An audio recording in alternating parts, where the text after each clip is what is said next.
It's the e-commerce minute, your daily dose of e-commerce, tech, and retail news with your host, John Suder, Bart, Mroz, and Brittany Blackman. The e-commerce minute is a production of SUMO Heavy, a digital commerce consulting firm located in Brooklyn, New York, and Philadelphia.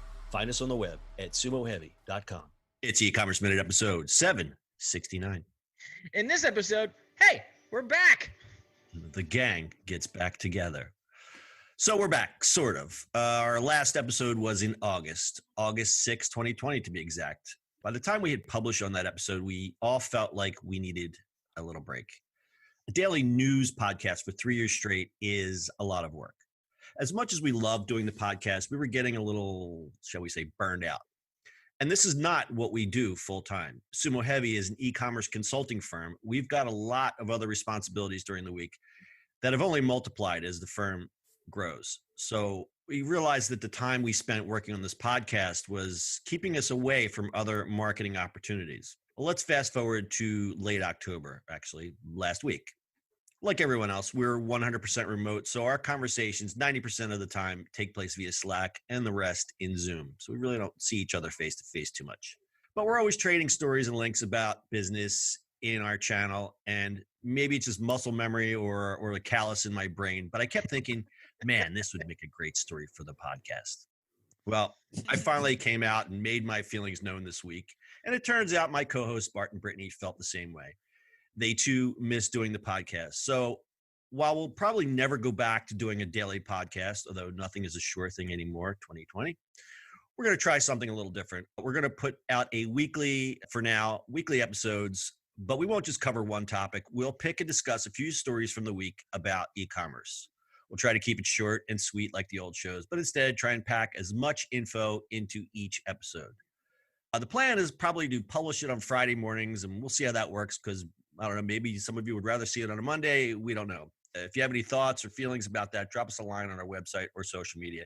We are at SUMO Heavy everywhere. One final note, we do have another podcast called In the Ring. In the Ring combines interviews with e-commerce leaders together with the latest news and strategies to give listeners actionable ideas and inspiration for their e-commerce businesses. We've had some great interviews with CEOs and founders like Ashley Merle of Lunya, Matthew Parvis of Fresh Clean Teas, Anthony Bucci, founder of Revzilla, and a great conversation with a friend of the show, Rick Watson, among others. So go check it out. It's called In the Ring with SUMO Heavy, available wherever you get your podcast. So with that business out of the way, let's get to our first story. First story of the week, TikTok teams up with Shopify. This week, TikTok announced a global partnership with Shopify that will help merchants create and run campaigns directly geared towards TikTok's highly engaged community. Merchants can use their TikTok for Business account to launch in-feed shoppable video ads in Shopify. Shopify currently has more than 1 million merchants, while TikTok has 100 million monthly active users in the US. What do you guys think of this one? Duh. Duh. I mean, how long is Instagram going to take? You got 5 minutes. 2. I think that there's literally no better app to team up with Shopify, and here's why. The targeting on TikTok is unlike anything I have ever seen in my life. The algorithms for TikTok are so much better than any other algorithm. So it's going to be so easy to target and manipulate things because, like, for example, my TikTok feed is One Direction, pop culture, Jersey Shore, like down to the shoes I bought last week. Like they know. It's so crazy.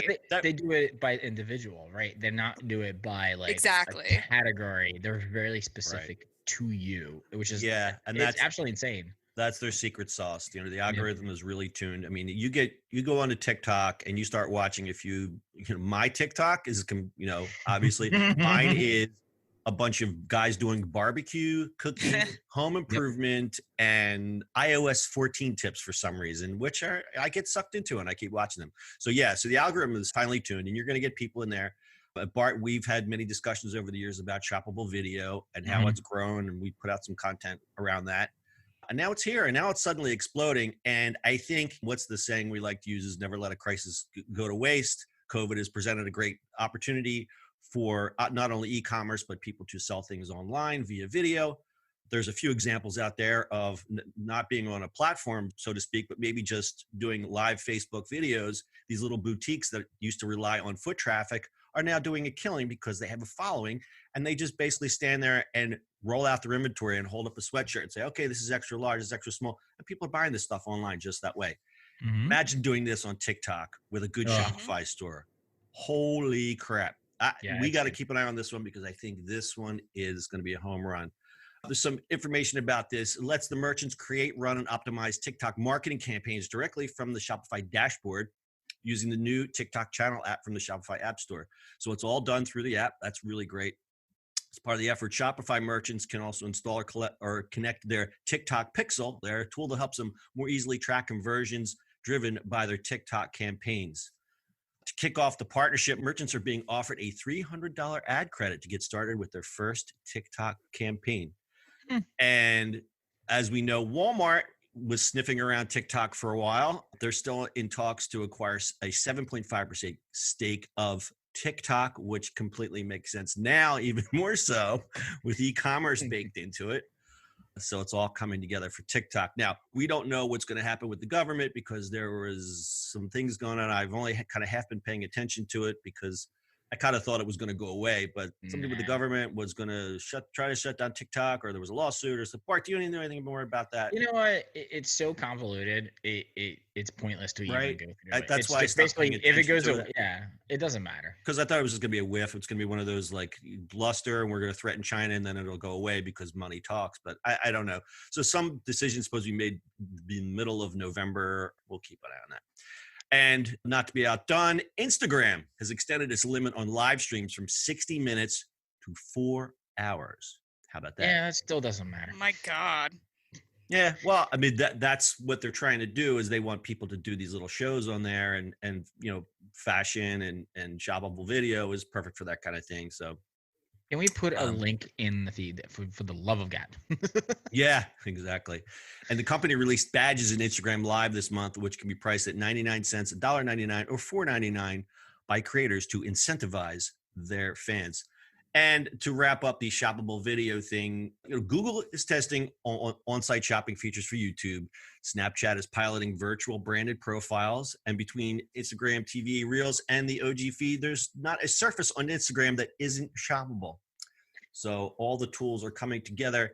My only concern is the dilution of all, you know, between all these tools. Where does an e-commerce merchant stake their claim? Where do they, you know, where do they feel is the best? And I guess it's just, you know, testing, because you gotta really know your audience. It also depends on what you're selling too. Yeah, you know, or right. Audience. But I mean, if you look at TikTok, I mean, back to algorithm, I think they're the winner for everybody, right? Because you're not just like, if John, you just said you watch barbecues, right? Mm-hmm. If you're watching all barbecue stuff, people who are selling barbecue things should sell on it, right? Or construction or anything else. Like, it's one of the biggest, like, if you're selling online or it's gonna be huge. Yeah. So and things like clothing and things for barbecue, there's stuff they're perfectly made for e-commerce. I used to think like who would buy a sofa on e-commerce, but yeah, but if you look at John, like we go back, right? We go back to like youngster stuff. But if you think about it, if you have a guy showing you how to put cement floor down and he has new drills or whatever else, you're gonna go buy it.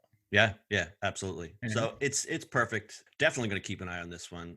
I kind of want to bring up about Instagram though, is I have noticed because of the shift, the big shift to focus on more influencer created content, you know, profitable content, small creators on Instagram are getting so screwed over. Like so many small businesses, small people that I know, like Instagram's their least favorite app because now it's even making our timeline algorithm in favor of shoppable content, in favor of influencers, in favor of celebrities selling stuff, to the point where I don't even see my friends' random pictures on my feed anymore. And I think that's going to be a really big issue with Instagram because, their influencers are going to thrive, but they're going to start losing like casual core users. Yeah. I will agree with what you just said there, and I will give it from my perspective. As a designer and someone who used to use Instagram to showcase their work, my algorithm got smooshed. All my other designer friends say the same things. It's not, you know, and I have a Instagram quote unquote business account, which is linked to my Facebook page. And listen, I'm no influencer. I would be lucky if I got 100 likes on a drawing that I would post. And I basically using the same sort of handcrafted hashtags that I've developed over the last 6 or 7 years. That's going down to nothing. It's like I'm gone. It's like I'm being hidden. TikTok is basically where it's at right now. Yeah. Anybody who doesn't know how to do video better learn soon if they want to sell anything online. That's the moral of the story there. And how about them stories on LinkedIn? Never mind. Next story. Stories on LinkedIn. You showed me that. I thought it was a joke. It's not. And we don't have to talk about it. Next story, John. All right. We're going to do a couple stories on Amazon. Amazon work from home. Amazon has announced that it would extend its work from home option for many corporate employees through June 2021. The new deadline on the work from home option adds an additional 6 months to when Amazon had targeted a full return to the office. I could get into a couple details here. Other tech giants like Uber, Apple, Twitter, and Facebook have allowed employees to work remotely through mid-2021. And as announced last week, or I believe it was the week before, Microsoft said permanent work from home. I bring this up not only because it is Amazon, but it's also represents a big shift in the way people work and also the way people shop. Mm-hmm. I will get into the shopping part of it because we already understand the work part of it. First part of it is the way the tech companies are going to behave now. So you have companies like Google who on the side are always looking for opportunities to help people work better or function better, or they're always looking for the next Gmail, the next AdWords. I think that they're going to be more focused on how to make working from home easier. So you may see a Zoom competitor or some other type of tool just come out of the woodwork just because people are working differently. That being said, that's kind of Captain Obvious there. The second part is dollar spending for people who work at home. You've got two types of consumers. So now you've got the person who says, well, I can work from home. I'm going to move to Miami because I don't need to live in a cold climate anymore. And the other one that goes, I am stuck in my apartment or I'm stuck in this house. I'm going to spend money to make my house better or make my workspace better. So what you're going to see going through the roof is places like Crate and Barrel and home improvement stuff, people spending on buying a new desk, buying new office equipment. I mean, if you even tried 3 months ago to find webcam lights, they're sold out everywhere. Like you just cannot find that. So I think there's going to be a big shift in spending for people who are adapting to a work at home environment. But also you look at spending on groceries and because you're home all the time and you used to be able to eat out in the office. You know what I mean? Like it changes what's happening there. And then internet, forget it. Like internet is like just drowning right now because nobody really has company type of internet. Like I was in the office the other day and I was like, oh my God, I miss it. Yeah.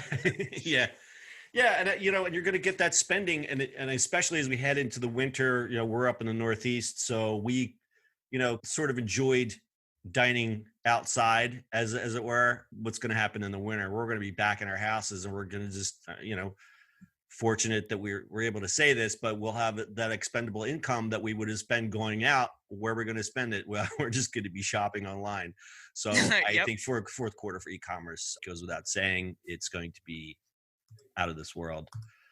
This is a second extension of Amazon's work from home policy. They had previously extended the policy from the end of October to January, and now has extended it from January to June. And I'll bet you dollars to donuts, it goes from June to December, but we'll see. A lot could happen in the next 6 to 8 months. All right, we got another weird Amazon story here. We'll call this the Amazon Swedish snafu. Amazon mistranslated some product descriptions and showed the wrong flag on its new Nordic online store in Sweden. Shoppers in Sweden can now order products through Amazon.se, which they launched with some glitches. Upon launch, Amazon mistook the Argentinian flag for Sweden's. Many of the products, this is the bad part here. Many of the product descriptions had faulty English to Swedish translation. For example, several products included the word våldtäkt, which means rape in Swedish, instead of raps, the Swedish word for plant. The company has encouraged. Oh my God! The company has encouraged people to report the issue. The new site has 150 million products in 30 categories. Shoppers who spend more than SEK $229 or $26 on orders fulfilled by Amazon get free delivery. In addition to the new domain name, Amazon has a new logistics system and new marketing plan in Sweden, which is Europe's 10th largest economy by GDP. Amazon also has online stores in the UK, Germany, France, Italy, Spain, and the Netherlands. I think us in the US, we don't realize that these are all separate websites, and not everybody in the world just goes to Amazon.com. These are all separate properties run separately. Almost, I mean, Bart, would you say they were almost separate companies to run with different? No, but by geography they have to be, and I believe it depends what they're selling to, because not everything you can sell here. Like, there's so much international commerce is all over the place, and it's a big snafu. They should know better. It's Amazon, obviously, but translation is hard, because not only you have to translate what it is product wise, then you're doing money. I mean, transactional stuff is all over the place. Shipping, like, there's a lot to it. We take it for granted because everything here is in English, and most stores that, even if you buy for overseas shops, they're usually English, and Google does a good translation on it if they don't. But the other way around is really just not looking at it.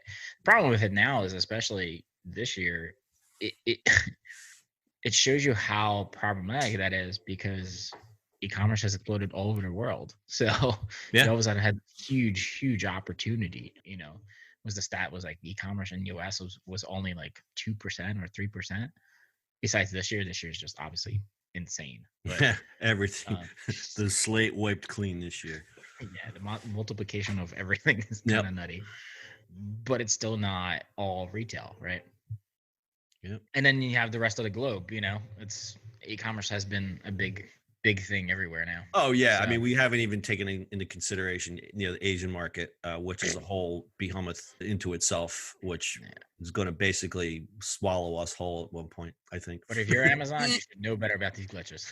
It's also kind of interesting to consider. Lockdown is different for everywhere right now, so I'm sure that's going to affect e-commerce differently in places that are open, places that you can go to stores and stuff like that. So I think it'll be interesting to actually see, like in a graph form, e-commerce across places that have less restrictions, more restrictions, etc. Yeah, no, that's a good point. Unfortunately, a lot of the countries that opened are closing again. Germany is going through a 4-week lockdown. I believe France is going to follow suit. Mm-hmm. Cases are up in, I believe, Japan, but nowhere near where the US is. And there's a couple other hotspots in the world. Nobody's near anywhere. The only safe place, I think, is New Zealand. Oh, I envy them. Oh, so do I. All right, next story. Amazon scammer nets $165,000. A Florida woman is accused of receiving $165,000 from Amazon in shipping cost reimbursements that she never paid. Hoi Timba, 32, was arrested after authorities say she made it appear as though she paid to return packages, but instead used old prepaid labels from Amazon. So Timba was $165,000. Okay, Timba was reimbursed $399 a piece for 42,000 returns between March 2015. That's the crazy part about it. Sorry, right? John, I had to jump in there. Like, it's $165,000. I get it, but at $4 a piece. At $4 a time. I appreciate the dedication to the craft, but at some point you got to realize you're going to get caught. So she was reimbursed $399 a piece for 42,000 returns between March 2015 and August 2020. To accomplish this scam, Timba allegedly uses 31 Amazon accounts linked to the same address in a Tampa suburb. Florida woman. At least 11 of the counts were suspended. Timba was charged with second-degree grand theft, which carries a fine of up to $10,000 and a max of 15 years in prison. She was released from jail on $7,500 bond. That is, you know what? I'm still stuck on $399 a piece for 42,000 returns. So the moral of the story is quit while you're ahead. Like, everyone stumbles upon this. Like, you get the, oh, I accidentally sent you two of the same thing, or I accidentally gave you a credit for something. Okay, yeah, but don't. Maybe quit at 40,000. She kept going, man. 42,000 returns. That's all right. I don't know. Someone say don't knock the hustle, but this woman's just stupid. I know, but like, I still, how is Amazon not noticing this at like 10,000. At 10,000 or 500. Like that's what I'm thinking. Like 5. Like where's the oversight? And they're like, 165,000. We just made that. $165,000. And like, we just made it. Wow. All right, we're running a little late here, so we're going to close it with one final story. Amazon is paying customers to send receipts of purchases they made out of Amazon.com. The invitation-only Amazon Shopper Panel gives rewards to people who send in 10 receipts per month and fill out short surveys. Customers who are invited can download and use a Shopper Panel app. People interested in participating can join a waitlist. For every 10 receipts uploaded by the app, shoppers earn $10, which can be applied to their Amazon balance or donated to charity. Amazon will likely use the data it collects to better understand consumer habits, which it could apply to marketing, advertising, and product development. Okay, so there's a couple of things here. I think this is great for somebody. Like I have a friend who is a super shopper, and she always posts on Facebook that she goes to CVS and spends minus $1.29 and gets all this stuff for free. She's one of those crazy coupon ladies. This is made for the crazy coupon ladies. Yeah, hear that, Mom? Right, exactly. This is also like competing with something like Receipt Hog. Right. Receipt Hog. That was the thing. Right. Your wife was doing that and she got me hooked on that. You just scan your receipts. It was easy peasy. And you get what they're doing is gathering data most of the time and they just give you coupons or whatever. Yeah. So Amazon obviously is going to do something with this. Yeah. Oh, well, totally. And while I don't have a problem with that per se, it's Amazon. So be careful what you wish for is the thing I would say there, in that you're helping Amazon put your local business out of business with the data that you're giving them. I mean, that's the long game there. The short game is what is your privacy worth? Is your privacy worth $10? I don't care if someone sees me buying, Raisinets at the dollar store. I really don't care. Is it worth the effort for the $10? For some people, it might. It's not a lot of money, but it's not nothing. And if you shop at Amazon, $10 is $10. I don't know. I'm kind of in the middle there. I just, the privacy thing just kind of, I don't know. It's going to rub people the wrong way.